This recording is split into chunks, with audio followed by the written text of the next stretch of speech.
Salut tout le monde, bienvenue dans ce tout nouveau podcast et j'espère que vous allez bien. C'est le D David K. On se retrouve après une petite absence sur YouTube. Voilà, pas vraiment d'excuses ou de mots d'ordre. Je pense que j'avais juste envie de faire un petit break de YouTube. Voilà, je me sentais pas trop concerné. C'est un petit peu l'été. Je me suis occupé du site, je me suis occupé de moi, de ma famille, de mes proches. J'avais juste envie un petit peu de remettre les choses en perspective et de me dire, écoute, ces derniers étés, c'est vrai qu'à chaque fois, je me prenais un peu la tête pour tout, pour voilà, les ventes, le chiffre, les cartes, le machin.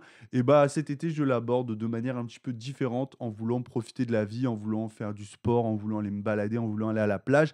Et c'est tout aussi bien parce que je pense que tout le monde s'en porte pas plus mal finalement. Moins de vidéos du dé, mais c'est pas grave, c'est pour un meilleur retour. Donc voilà, j'espère que vous allez bien aujourd'hui. On se retrouve pour un podcast assez intéressant, je le pense, avec la sortie de Fables nébuleuses.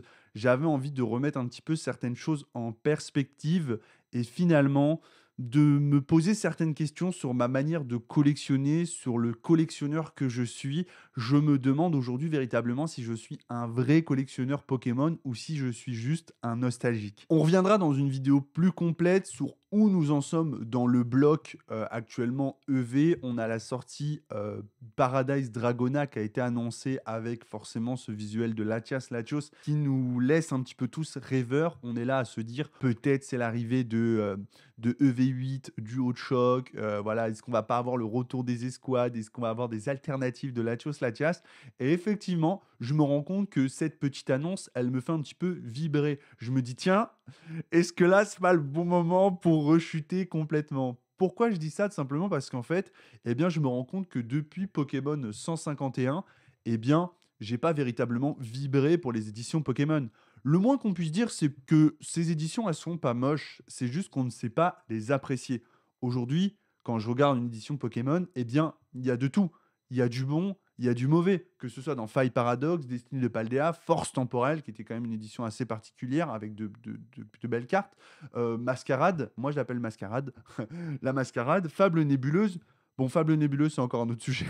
Mais globalement, il y a toujours des cartes qui me plaisent. Le schéma souvent se réitère avec ces fameuses aires.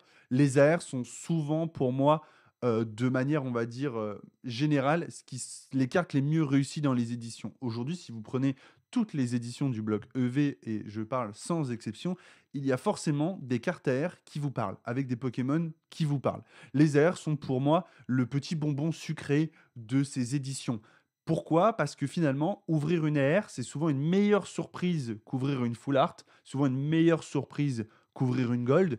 Et on pourrait même dire qu'avec Fable Nébuleuse, ce serait un plaisir mitigé quand on ouvre une alternative, par exemple. Les dernières alternatives qui sont pour moi un échec, malheureusement. Je trouve que certaines AR sont plus travaillées, hein. Si on avait mis des bords brillants sur certaines AR, on en aurait fait de bien plus belles alternatives que celles actuelles. Donc, est-ce que finalement, je suis un collectionneur un petit peu râleur, un petit peu boudeur, incapable d'apprécier les nouveautés, parce que c'est vrai que les éditions récentes, je les apprécie peu.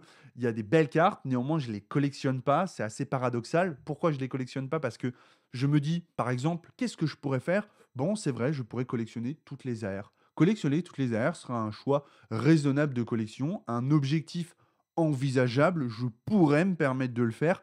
Néanmoins, je le fais pas parce que je me dis: «Bah, en fait, je collectionne même pas 20 de l'édition, c'est pas vraiment, dingue». Je trouve, en fait, je me dis: «Bah, en fait, il va tout me manquer» et en même temps, quand je vois les cartes high-tech, elles me plaisent pas. Quand je vois les cartes full art, la grande majorité, elles me plaisent pas. Quand je vois les cartes gold, oh là là. Alors, mon petit Kunit, papa, il est en plein podcast, ça fait un petit moment qu'il en a pas fait, donc si tu pouvais lui laisser un petit peu le droit à la parole et revenir après, ce serait cool, hein? On fait comme ça? On fait comme ça, mon petit cœur, on fait comme ça. Allez, file. Allez, filou, filou. Donc, revenons à nos moutons. Et je vous disais, bah, j'ai l'impression de ne pas être un vrai collectionneur parce que je vais collectionner qu'une infime partie des cartes de l'édition. En plus de ça, en vérité, ça va quand même me coûter un sacré budget. Les AR sont pas toutes données, hein, contrairement à ce qu'on pourrait croire. Vous avez vite des AR qui vont monter dans les 20 à 30 euros, notamment dans Pokémon 151. Et on va y revenir à Pokémon 151, qui est finalement la seule édition qui m'a véritablement fait vibrer depuis le début du bloc EV. Alors du coup, je me suis quand même posé la question. Je me suis dit, David, qu'est-ce qui explique véritablement que cette édition, tu la kiffes plus que les autres? Bon, alors bien sûr, on va revenir aux bases. C'est les 151 premiers Pokémon tout le monde vibre pour ces 151 premiers Pokémon. Mais en vérité, quand je regarde l'édition de près, que je regarde les dresseurs non alternatifs, je me dis, ils valent pas plus que d'autres dresseurs des éditions, des éditions EV. Quand je regarde les alternatives, bon, il y a, pour moi, par exemple, Alakazam est une masterclass dans cette édition, une masterclass graphique. Alors oui, on aura le master qui a dessiné le Tortank et on se dira, waouh, ce Tortank, il est vraiment incroyable, il est très très beau, machin. Mais en vérité, c'est parce que c'est Tortank. Si vous mettez un autre Pokémon à la place de ce Tortank, vous n'allez pas le trouver exceptionnellement réussi. C'est une belle alternative, mais c'est pas une plus belle alternative que d'autres dans le bloc. Donc, je suis assez mitigé. Au final, il me semble que ces cartes alternatives ne coûtent pas si cher aujourd'hui, hein. Je vais peut-être m'en acheter une ou deux d'ailleurs. Mais quand je regarde pareil, quand je regarde les full art, même constat, elles sont pas plus belles que d'autres full art, hein. Même, j'ai envie de dire, c'est pareil. En revanche, quand je regarde les AR, effectivement, les AR sont encore une fois très réussis et les AR me parlent énormément. Donc, aujourd'hui, je me rends compte qu'il y a les dresseurs alternatifs aussi qui sont très beaux, mais globalement, les dresseurs alternatifs sont très beaux dans toutes les éditions et notamment dans Fable Nébuleuse, Cassiopée fait le café, hein, très clairement. Bon, heureusement qu'ils ont calé le petit Nymphali derrière, on va pas se mentir.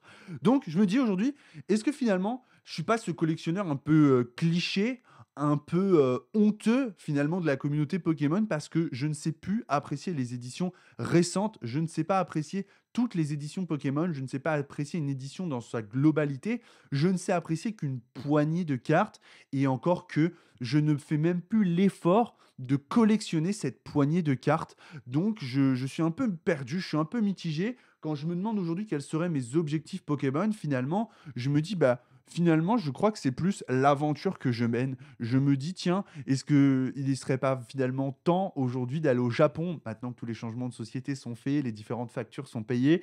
Je me dis, tiens, est-ce que je ne devrais pas vendre une série de cartes, récupérer 3 000 à 4 000 euros parce que j'ai plein de séries de cartes et j'ai la chance d'avoir une belle collection et des items que je pourrais revendre pour m'offrir un beau voyage et aller me faire plaisir. Voilà. Je me dis, bah, en fait, je crois que c'est ça que j'ai envie de vivre, c'est d'aller me chercher des belles cartes au Japon, finalement de collectionner des cartes au coup de cœur, ne plus être dans ce truc-là des nouvelles éditions qui sortent. Ça fait un petit moment que vous m'avez pas vu ouvrir une ETB d'une édition récente et c'est vrai, c'est triste, mais en soi, est-ce que c'est l'aventure que je veux vraiment mener?